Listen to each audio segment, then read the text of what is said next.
Hello everyone, welcome back to my YouTube channel. So today we are going to discuss about the next part which is the polity session.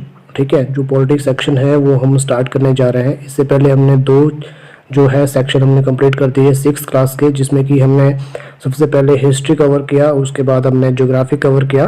तो आज से हम start करने जा रहे हैं polity series, जो कि काफ़ी ज़्यादा इंपॉर्टेंट रहेगा आप लोगों के लिए।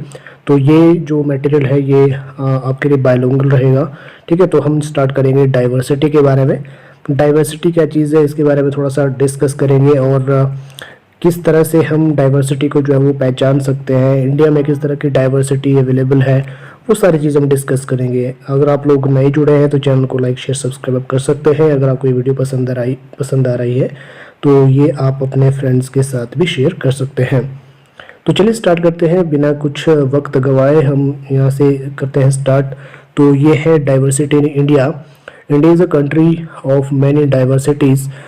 We speak different languages, have various types of food, celebrate different festivals, practice different religions. But actually, if you think about it, we do many things that are similar, except that we do them in different ways. तो हम जो है diversity India जो है किस तरह से हम पहचान सकते हैं कि किस तरह से जो इंडिया में डाइवर्सिटीज़ है, विविधता वाला जो देश है हमारा, इसमें काफ़ी सारी जो है अलग अलग डिफरेंट लैंग्वेजेस है जो कि बोली जाती है। यहाँ पे अलग अलग तरह के यहाँ पे फूड जो है वो सर्व किए जाते हैं। ठीक है, अलग अलग तरह के फेस्टिवल्स हैं और अलग अलग रिलीजन्स हैं। तो इसके आधार पे हम डिफ्रेंशिएट कर सकते हैं डाइवर्सिटी इंडिया में। So how do we explain diversity, तो किस तरह से हम जो डाइवर्सिटी है उसको एक्सप्लेन कर सकते हैं। तो a little more than 200 years ago or long before the train, aeroplane, bus or car became a part of our lives, people traveled from one part of the world to another in ships or horses, on camel or on foot. Right, so हम ये कह सकते हैं कि जो है सैकड़ों सालों पहले से जो है क्या हो रहा है, जब हम ट्रेन में सफ़र करते हैं, ठीक है, एरोप्लेन्स में, बस में, कार्स में, ठीक है, तो उस तरह की जो है हमारी ज़िंदगी रहती है। और इसके अलावा पीपल जो है ट्रैवल करते हैं, हॉर्सेस में ट्रैवल करते थे पहले, और इसके अलावा जो है शिप्स में करते थे, कैमल्स में करते थे, या फिर पैदल यात्रा करते थे। तो डाइवर्सिटी का हम एक जो है नमूना यहाँ पे देख सकते हैं कि किस तरह से जो है different ways in which place pray, तो किस तरह से जो है लोग अलग अलग तरह से प्रे करते हैं। मुस्लिम में जो मोमडम्स है किस तरह से प्रे करते हैं, क्रिश्चियन किस तरह से प्रे करते हैं, और हिंदूज़ किस तरह से प्रे करते हैं। तो ये अलग अलग तरह के जो है वे होते हैं। नेक्स्ट हम बात करते हैं different ways in which people get married. तो अलग अलग तरह से जो मैरिजेस है वो भी जो है अलग अलग विविधता के कारण ही जो है यहाँ पे संभव हो पाती है, और ये सारी चीज़ें जो आप देख सकते हैं। नेक्स्ट है often they went in search of new lands और new places to settle in, और for people to trade with, and because it took so long to travel. Once they got a place, people stayed there, often for a long time. Many others left their homes because they were families and drought, and they could not get enough to eat. Some went in search of work, while others left because there was a war. ठीक है, तो हम ये देखते हैं कि जो है लोग किस तरह से नई जगह जो है वो खोजते हैं रहने के लिए, और वहीं पे जो है वो सेटल हो जाते हैं, और साथ ही साथ वहाँ पे जाके क्या करते हैं, बिजनेस करते हैं, ट्रेड करते हैं, ताकि वो वहाँ पे रह सके। ठीक है, और काफ़ी सारी जो है लंबी लंबी यात्राएं वहाँ पे लोग करते हैं एक जगह से दूसरी जगह पे जाने के लिए। ठीक है, और लोग क्या करते हैं, वहीं पे रह जाते हैं जहाँ पे वो उस चीज़ों को फाइंड करते हैं, जो लैंड होती है, फिर वहीं के हो जाते हैं। ठीक है, तो उसमें अलग अलग तरह से वहाँ पे क्या होता है, पलायन भी वहाँ से शुरू हो जाता है। तो पलायन का जो मुख्य कारण होता है वो ड्रॉट हम कह सकते हैं, और साथ ही साथ जो है enough to not get to enough food, जो है उनको खाने की वहाँ पे सुविधा नहीं होती है, और साथ ही साथ वहाँ पे काम जो है वहाँ पे उनका ट्रेड, वहाँ पे उनका बिजनेस जो है प्रॉपरली नहीं चल पाता है, जिसकी वजह से क्या करते हैं वो वहाँ से जो है पलायन करना शुरू कर देते हैं। और एक कारण हमारे पास एक वॉर भी हो सकता है। वॉर की वजह से भी लोग जो है अपने एक स्थान को दूसरे स्थान में जाने के लिए मजबूर हो जाते हैं। Sometimes they begin to make their homes in new places. People began to change a little, and at other times they managed to think in the old ways. So their languages, food, Music, religion become a mix of the old and new, and out of their intermixing of cultures came something new, different. तो जब वो दूसरी जगह जाते हैं तो वहाँ पे काफ़ी सारे जो अलग कल्चर है, वहाँ के जो म्यूज़िक है, वहाँ का जो धर्म है, वो क्या करते हैं, उसको अपना लेते हैं और उनका जो है वहाँ पे जाके वो सब कुछ चेंज हो जाता है. The history of many places show us how many different cultures influences help to shape life and culture there. Thus regions became very diverse because of their unique histories. मतलब हम ये क्या यहाँ पे कह सकते हैं, जो इतिहास में जिस तरह के जो अलग अलग कल्चर हम देखते हैं, ठीक है, वो क्या होता है, सिर्फ एक जो है कल्चर की वजह से ही होता है वहाँ पे, और उनके धर्म की वजह से जो है वो सारे परिवर्तन जो है उस डाइवर्सिटी के कारण जो है उसको क्या करते हैं, यूनिक बनाते हैं. Similarly, diversity also comes about when people adapt their lives to the geographical area in which they live. For example, living in the sea is quite different from the living in the mountain areas. ठीक है, तो हम ये कह सकते हैं कि जो डाइवर्सिटी है वो कहाँ से आती है. अगर कोई जो है पहाड़ी एरिया में रहता है तो वहाँ की जो डाइवर्सिटी है वो अलग होगी. अगर कोई जो है जोग्राफिकल एरिया जहाँ का अलग होगा, उसी हिसाब से जो है, अगर माउंटेन एरिया है तो वहाँ की अलग होगी, या फिर जो नदी का एरिया है या फिर सी का एरिया है, वहाँ पे जो डाइवर्सिटी है लोगों की क्या हो जाएगी, डिफरेंट हो जाएगी, right. Not only do people have different clothes and eating habits, but even the kinds of the work they do are different. ठीक है, तो इसका मतलब ये नहीं है कि जो लोग वहाँ पे रहते हैं बस उसकी वजह से ही होता है, क्योंकि वहाँ पे जो लोग हैं उनका जो कल्चर है उसमें क्लोथिंग भी इंक्लूड है. जो वो चीज़ जो खाना वो सर्व करते हैं या फिर खाते हैं, उनकी जो हैबिट्स होती है, उस सारी चीज़ों में जो है वो काफ़ी सारा डिफरेंस आ जाता है.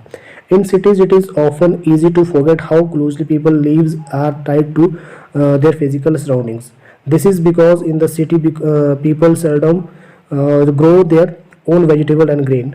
ठीक है, तो वहाँ पे काफ़ी सारी चीज़ें जो लोग हैं वो क्या करते हैं, अलग अलग तरीके से जो है ग्रो करना शुरू कर देते हैं. जैसे आपके वेजिटेबल्स हो गया, ग्रेन्स हो गया, ठीक है, वो ग्रो करते हैं, उसकी वजह से भी जो डाइवर्सिटी है वो उनमें आ जाती है, right. Let us try to understand what we mean when we say the historical and geographical factors influence the diversity of religion. We can do this by reading about life in two different parts of the country, Kerala and Ladakh. तो उसमें यही कह रहा है कि इसको understand करने के लिए हम दो जो है स्टेट्स को ले सकते हैं, इसमें केरला और लद्दाख जो है वो इंक्लूडेड है. तो केरला और लद्दाख को लेके हम ये कह सकते हैं कि जो डाइवर्सिटी है वो किस तरह से एक दूसरे से भिन्न होती है. ठीक है, तो Ladakh is a very desert and mountain in the east of the Jammu and Kashmir. जो लद्दाख है वो क्या है, एक रेगिस्तान है जिसमें बहुत सारे पहाड़ हैं, और जम्मू कश्मीर के एरिया में पहले ये जम्मू कश्मीर के साथ था, लेकिन अब ये जो है वो डिफरेंट जो है वो अलग हो गया है. ठीक है, तो ये बात आपको यहाँ पे जो है वो याद रखना है. Very little agriculture is possible here since this region does not receive any rain and covered in this snow. मतलब यहाँ का कहने का मतलब ये है कि यहाँ पे जो है इस तरह से ये डेजर्ट इसलिए है क्योंकि वहाँ पे मैक्सिमम टाइम क्या करता है, जो स्नो होती है वो कवर्ड होती है, जो वहाँ के पहाड़ है उसके ऊपर कवर रहती है, जिसकी वजह से वहाँ पे जो है पेड़ पौधे जो है ग्रो नहीं कर पाते हैं. जो वाटर लेवल है, ड्रिंकिंग वाटर है, ठीक है, उसके लिए डिपेंड किसके ऊपर रहते हैं. जब तक कि वहाँ की जो बर्फ़ है वो स्नो है जो पिघल नहीं जाती, तब तक के लिए वो मंथ जो वो समर मंथ का जो है वो वेट करते हैं. People here keep sheep and goats. The goats in this region are specially because they produce pashmina wool.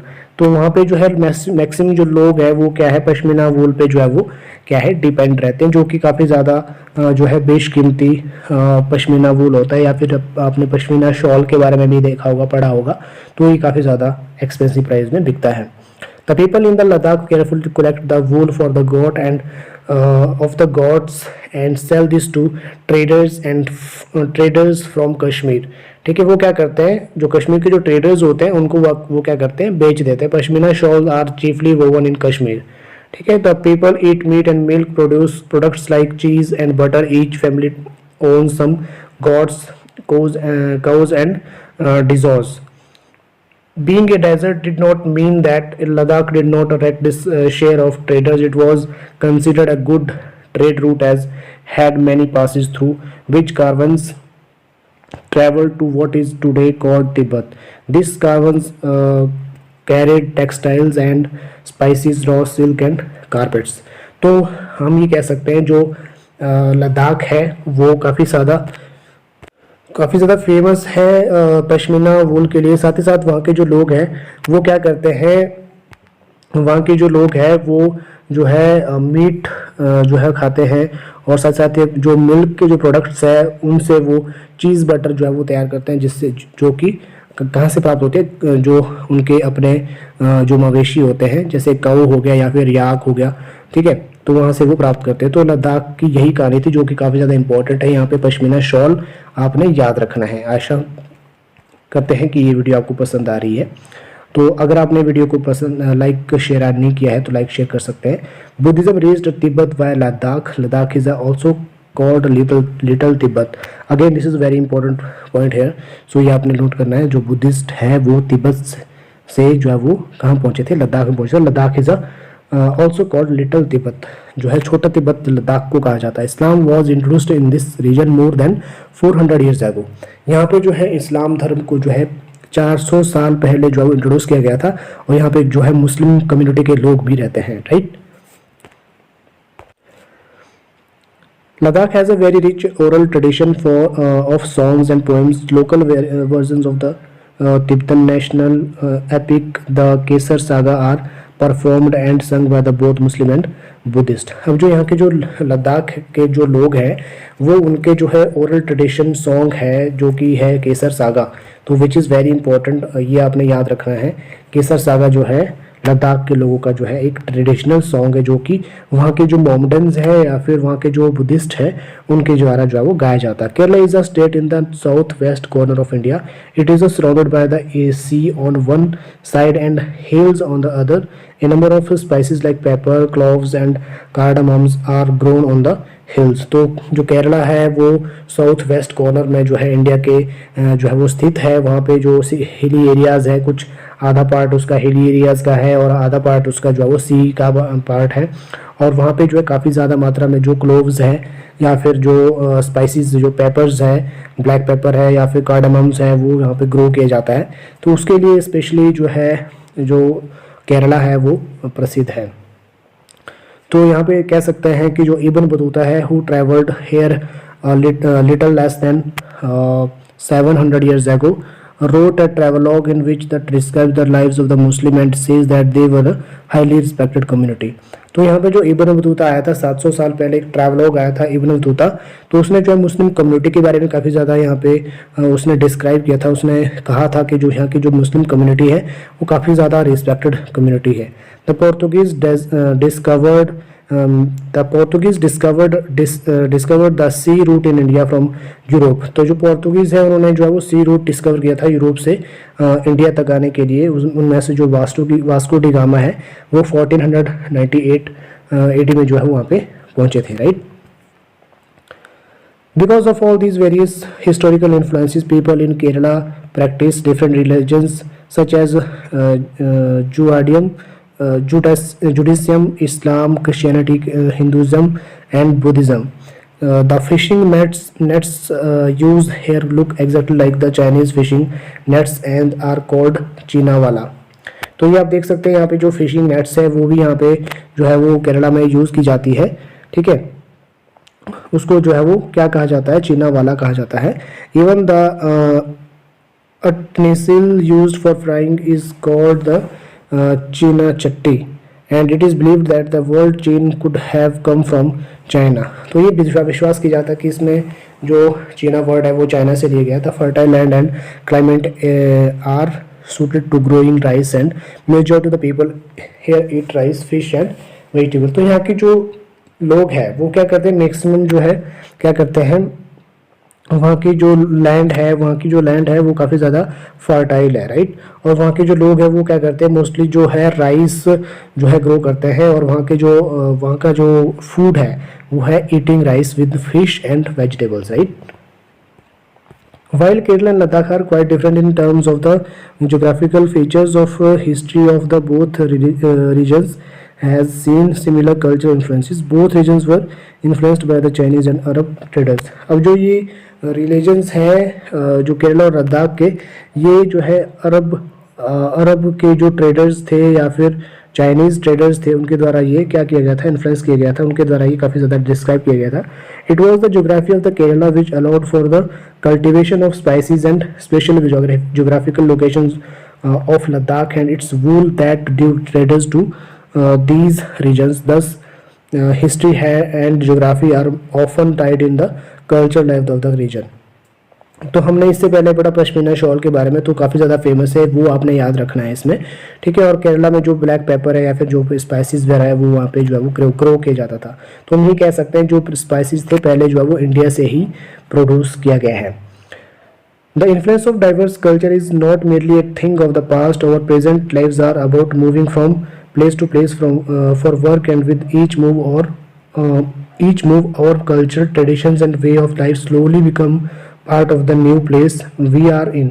Similarly, in our own neighborhoods, we live close to people from several communities. Our daily lives are about the ways in which we do things together, and we hear stories about each other lives and customs and traditions. तो यहाँ के जो भारत की जो विविधता, भारत जो है एक विविधता वाला देश है, तो यहाँ पे काफ़ी सारे जो लोग हैं वो क्या कहते हैं, कम्युनिटी में रह के, हिंदू मुस्लिम सिख ईसाई काफ़ी सारी कम्युनिटी यहाँ पे रहती है और बिल्कुल जो है एकदम से मिलजुल कर रहती हैं और एक दूसरे को जो है वो यहाँ के जो कस्टम और यहाँ के जो ट्रेडिशंस हैं उनकी जो स्टोरीज़ हैं वो उनको बताते रहते हैं, राइट. तो ये भी हम यहाँ पे कह सकते हैं यूनिटी इन डाइवर्सिटी. अब यूनिटी इन डाइवर्सिटी के बारे में पढ़ेंगे. India is the diversity as has always been recognised as a source of its strength. जो इंडिया की जो डाइवर्सिटी है उसको एक क्या कहा जाता है, मतलब उसको एक सोर्स ऑफ स्ट्रेंथ कहा जाता है. When the British ruled in India, women and main from different cultures, religious and regional backgrounds came together to oppose them. India's freedom movement had thousands of the people in different backgrounds in it. They worked together to decide joint actions. They went to jail together and they found different ways to oppose the British. Interestingly, the British